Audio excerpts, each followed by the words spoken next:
ప్రతి ఒక్క నమస్కారం. ప్రస్తుతం నేను కాకినాడ జిల్లాలో ఉన్నటువంటి SKRSRP గవర్నమెంట్ హై స్కూల్ కిర్లంపూడిలో ఉన్నాం. ఈ స్కూల్ని మీకు వద్దకు ఎందుకు మీరు తీసుకొస్తున్నట్టే, ఈ స్కూల్లో అన్ని రకాల సదుపాయాలు, పిల్లలకు విద్యానికి అవసరం అన్ని రకాల సౌకర్యాలు ఉండడానికి ఒక ప్రత్యక్ష నిదర్శనంగా ఈ స్కూల్ నిలుస్తుండడంలో ఎంతమంది సందేహం లేదు. మొట్టమొదటిగా చూస్తే డాక్టర్ సర్వేపల్లి రాధాకృష్ణ గారు చెప్పినటువంటి ఒక అద్భుతమైనటువంటి కొటేషన్ మనం చూడొచ్చు. సర్వేపల్లి రాధాకృష్ణ గారు ఉపాధ్యాయ జీవితం నుంచే ఆయన రాష్ట్రపతి వరకు వెళ్ళిన వ్యక్తిగా ఈయన చెప్పినటువంటి ఈ సూక్తి ప్రతి ఒక్కరూ అలవర్చుకున్న జీవితంలో మున్ముందుకు ఎంతో స్థాయికి ఎదగడానికి ఒక మంచి ఉదాహరణకు పేర్కొనవచ్చు. అదేవిధంగా మనకి డ్రగ్స్తో పాటు ప్రజలందరూ కూడా పీడిస్తున్నట్టు ఇంకోటి ఏంటంటే పొగాకు వినియోగం. అది సిగరెట్ రూపంలో కావచ్చు, గుట్కా పాన్ రూపంలో కావచ్చు. కానీ స్కూల్కి రాగానే మొట్టమొదటిగా మనకు కనిపించేది టొబాకో ఫ్రీ స్కూల్ జోన్. అద్భుతమైన కొటేషన్ ఈ స్కూల్ గోడలపై రాసి ఉండడం నిజంగా ఎవరైతే దీన్ని ప్లాన్ చేశారో వారికి నమస్కారం పెట్టాల్సిన పరిస్థితి మనకు కనిపిస్తున్నాయి. అదేవిధంగా మాజీ రాష్ట్రపతి గారు అతి నిరాడంబరమైన జీవితం కలిగినటువంటి డాక్టర్ APJ అబ్దుల్ కలాం అని చెప్పి కొటేషన్ చూడండి. కళ అంటే మనం అనుకుంటే నిద్రలో వచ్చేదని, కానీ ఆయన కళ అంటే ఏం నిర్వచించారంటే, కళ అంటే నిద్రలో వచ్చేది కాదు మిత్రమా, నిద్రపోనివ్వకుండా చేసేది అన్నారు. ఎంత అద్భుతమైన కొటేషన్ అంటే అది. అంటే మన ఆశయ సాధన లక్ష్యాధన కోసం మనం అనునిత్యం నిద్రపోకుండా కష్టపడినటువంటి ఒక సూచనని ఆయన చెప్పారు. Just say no to drugs. ఎంత అద్భుతమైన కొటేషన్ అండి. వేలాది జీవితాలు, ముఖ్యంగా విద్యార్థి దశలోని జీవితాలు కొనుమరిగిపోతున్నాయి ఈ దుర్వ్యసనానికి. దానికి కాకుండానే స్కూల్కి మనం రాగానే ఇది కనిపిస్తుంది. ఎంత అద్భుతం అండి. అదేవిధంగా మనకు అనునిత్యం ఫేస్ చేస్తున్నటువంటి పొల్యూషన్ గురించి కూడా విద్యార్థులు చెప్తున్నటువంటి ఒక అద్భుత కొటేషన్ ఇక్కడ మనం చూడొచ్చు.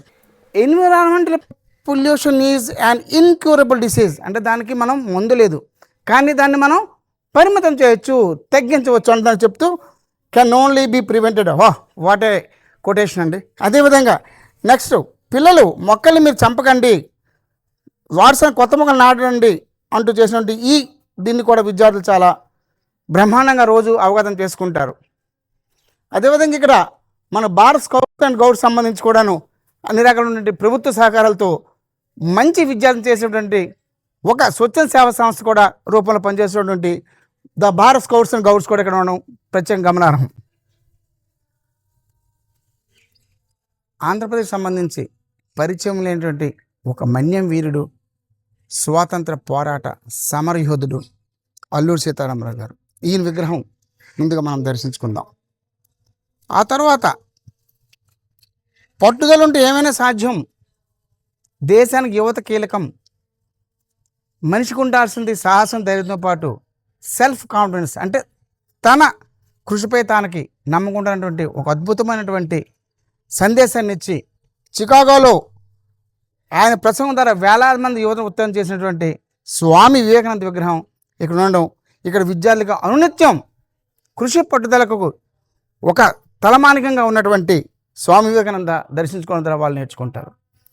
అదేవిధంగా మహానుభావుడు డాక్టర్ BR అంబేద్కర్ పలు రకాల విద్యాభ్యాసం చేసి ఒకప్పుడు మేధావిగా దేశంలో పరిగణించబడి, ఆ తర్వాత ఈరోజు మన స్వేచ్ఛా వాయులు పీల్చుకోవడానికి ప్రధాన కారకమైనటువంటి ఒక రాజ్యాంగాన్ని రచించి భారతదేశాన్ని ఒక మహోన్నతమైన దేశంగా తీర్చిదిద్దేందుకు ప్రజలు చేయాల్సిన విధులు, అదేవిధంగా అధికారులు ప్రభుత్వం చేయాలి విధులని మూడుని సంకలనం చేసి బరువు బాధ్యతలు ఒక క్రమ పద్ధతిలో రాజ్యాంగం దమకించిన మహా విద్యావేత్త డాక్టర్ BR అంబేద్కర్.